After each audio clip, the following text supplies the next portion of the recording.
नमस्कार, मैं सुनीता यादव आज आपको शब्द रचना में उपसर्ग व प्रत्यय के बारे में बताऊंगी। आप इसे ध्यान से सुनने का प्रयास करें और समझने का भी प्रयास करें। अब सुनेंगे सबसे पहले हम उपसर्ग क्या होते हैं। अब उपसर्ग किन्हें कहा जाता है, इनका प्रयोग हम कहाँ करते हैं, उसके जानने के लिए सबसे पहले उसकी परिभाषा को आप यहाँ देखें कि वे शब्दांश होते हैं जो सार्थक शब्दों के पहले लगते हैं और उनके अर्थ में परिवर्तन ला देते हैं। अब जो ये परिभाषा लिखी गई है तो यहाँ इनको शब्दांश कहा गया है। शब्दांश होता है शब्द का छोटा रूप, बिल्कुल जो अपने आप में एक स्वतंत्र इकाई होती है। अब कहते हैं वो एक सार्थक शब्द जो अपने एक मुख्य शब्द, जो कोई हमारा जो शब्द जो अर्थ देता है हमें, जिसका एक अर्थ निकल कर आए, वो सारे शब्द होते हैं सार्थक और उनके पहले लगते हैं, उनके आरंभ में लगते हैं और उनका जो अर्थ होता है, जो उनका मीनिंग होता है, उसे पूर्णतः बदल देते हैं, उनका परिवर्तन कर देते हैं, तो वो उपसर्ग कहलाते हैं। अब उसके लिए हमने कुछ यहाँ उदाहरण लिखे हैं, जैसे ए, अन, अप, सु, बद, सब, वाइस आदि बहुत सारे अनेकों ऐसे उपसर्ग के शब्द होते हैं जिनका हम अपने शब्दों में प्रयोग करते हैं। अब देखें इनके कुछ एक उदाहरण के लिए हमने यहाँ कुछ उपसर्गों को लिया है। अब शुरुआत कर लिया हमने ए से। अब ए है हमारे लिए उपसर्ग है, ये एक स्वतंत्र इकाई है। अब ए से हमने एक शब्द लिया, मूल शब्द या सार्थक शब्द जिसे हम कह सकते हैं ज्ञान। अब ज्ञान से पहले हमने इसके आगे ए लगाया, तो अब ये ए और ज्ञान जुड़कर अज्ञान में परिवर्तित हो गया। अब इसी रूप से हम और अनेकों उदाहरण बना सकते हैं, जैसे ज्ञान बनाया। अब यहाँ हम इसके लिए धर्म भी लिख सकते थे, हम इसके आगे न्याय भी लिख सकते हैं। तो ये जितने भी रूप बदल कर आएंगे ये किस में बदल जाएंगे, ये अपना रूप परिवर्तित कर लेंगे। जैसे ऐसे अज्ञान बना, ऐसे अधर्म बन जाएगा, ऐसे अन्याय बन जाएगा। ये हमारे जो शब्द थे जिन्होंने अपना रूप परिवर्तित किया, ये उपसर्ग कहलाए। उसी प्रकार से अन से ले सकते हैं। अन से लिया हमने अनपढ़। अब अनपढ़ जो शब्द था, पढ़ के आगे अन लगाया तो ये अनपढ़ बन गया। इसी प्रकार से अप लिया। अब अप जो उपसर्ग है वो मान शब्द के आगे लगा लिया हमने, तो ये क्या बन गया, अपमान बन गया। उसी प्रकार से सु को उपसर्ग के रूप में हमने प्रयोग किया। एक शब्द लिया हमने पुत्र। अब पुत्र जो है हमारे लिए एक सार्थक शब्द है, पुत्र जिसे हम बेटा कहते हैं, इसके आगे हमने सु का प्रयोग किया तो ये सुपुत्र बन गया, जिसको हम कहते हैं योग्य पुत्र। उसी प्रकार से बद को लिया हमने। अब हमने ये लिखा बदनाम। नाम होता है एक हमारा जो नाम है, किसी का भी नाम हो सकता है, अब उसके आगे बद लगाया तो ये बदनाम बन गया। उसी प्रकार से सब है। अब सब है, वॉइस है, ये जो दोनों जो उपसर्ग लिखे गए हैं ये अंग्रेजी भाषा से लिए गए शब्द हैं। अब यहाँ है सब, ये सब है, ये अंग्रेजी भाषा के लिए है सब कमेटी, सब इंस्पेक्टर। जैसे कि ये जो शब्द बनकर आया, सब लगने से सब कमेटी बन गया। वाइस के आगे हमने वाइस डायरेक्टर बनाया, वाइस प्रिंसिपल बनाया। इस तरह के शब्दों के आगे जो ये लगे हैं ये सारे उपसर्ग शब्द थे जिन्होंने अपने प्रयोग से सार्थक शब्दों का रूप बदल दिया। अब अगला जो इसका विषय हमारा वो है प्रत्यय का। अब प्रत्यय के बारे में सीखेंगे, या प्रत्यय क्या होते हैं, इनकी परिभाषा क्या होती है, इनका प्रयोग हम कहाँ करते हैं, इसके बारे में अभी सीखेंगे। अभी सुने इसे ध्यान से।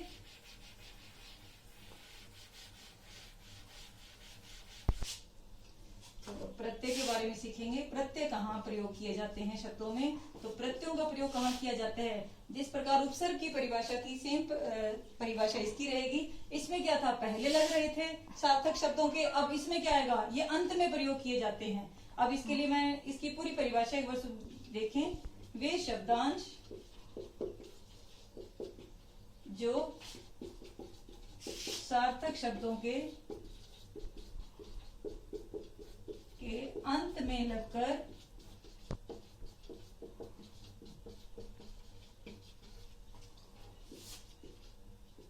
उसके अर्थ में परिवर्तन ला दे।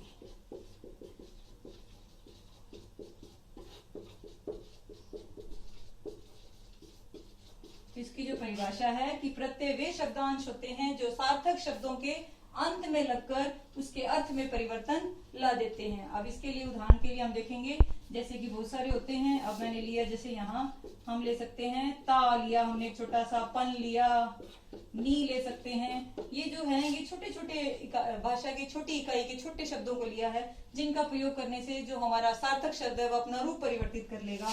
अब इसमें देखो ता लगाने से जो शब्द बनता है वो क्या बन सकता है, एक हमारे पास एक सार्थक शब्द है सुंदर। अब उसमें ता लगाया तो उसने उस शब्द की ना विशेषता को दर्शा दिया है। देखें सुंदरता। अब ऐसे पन है, अब पन लगाया, बच्चा शब्द है, अब उसमें हमने पन लगाया तो ये क्या बनेगा, बचपन। इसी प्रकार से नी शब्दों से हम बहुत सारे शब्दों का रूप परिवर्तित कर सकते हैं। जैसे कि एक शब्द है मोर, अब इसके पीछे हमने नी लगा दिया तो ये क्या बना, मोरनी। तो इस तरह के अनेकों प्रत्यय शब्द होते हैं जिनका प्रयोग करने से सार्थक शब्दों का रूप परिवर्तित हो जाता है। अब आगे इसका जो भेद है उसके बारे में सीखेंगे कि प्रत्यय के कितने भेद होते हैं। अब प्रत्यय को 2 भेदों में बांटा गया है। अब उसके लिए देखें आप,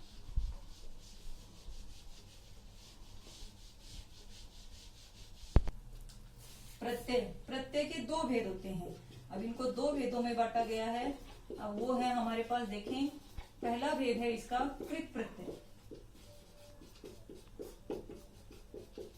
और इसका दूसरा जो भेद है उसको कहते हैं तदित प्रत्यय। अब कृत प्रत्यय होते हैं, क्या होते हैं और इनका हम प्रयोग कैसे करते हैं शब्दों में। तो कृत प्रत्यय की जो परिभाषा बनाई गई है वो क्रिया धातु शब्दों, जो शब्द होते हैं, जो क्रिया शब्द होते हैं, जो क्रिया का मूल रूप होता है, धातु जिसे हम कहते हैं, उन शब्दों के अंत में लगकर ये जो कृत प्रत्ययों का प्रयोग किया जाता है। अब जैसे एक शब्द है हमारे लिए पढ़, अब इसके पीछे हमने लिखा ना लगा दिया, अब ये क्या बना, पढ़ना। आप ऐसे ही पढ़ की जगह लिख सकते हैं, लिख के साथ ना जोड़ा तो लिखना बना, सुन के साथ ना लगाया तो सुनना बना। इस तरह के जो शब्दों का हमने प्रयोग किया ये कृत प्रत्यय के अंतर्गत आया। अब आता है तदित प्रत्यय। अब तदित प्रत्यय क्या होते हैं, तदित प्रत्यय वे होते हैं जो संज्ञा, सर्वनाम, विशेषण या अवयव शब्दों के साथ जुड़कर उनका रूप परिवर्तित करते हैं। अब संज्ञा शब्द के लिए हमारे लिए कोई भी एक छोटा सा शब्द है, जैसे कि हमने यहाँ लिया छोटा सा एक शब्द है संज्ञा के लिए, गायक, लेखक। अब एक और शब्द है जैसे भारत। अब ये जो शब्द है ये सारे लगभग संज्ञा शब्द हैं। अब इनका जो रूप परिवर्तित करना है, इनके साथ हम ऐसा क्या प्रत्यय लगाएं कि अपना रूप बदल लेंगे। अब जो भारत शब्द है इसके साथ हमने ये, जिसको हम भारत में ये प्रत्यय जोड़ें तो ये भारतीय बनता है।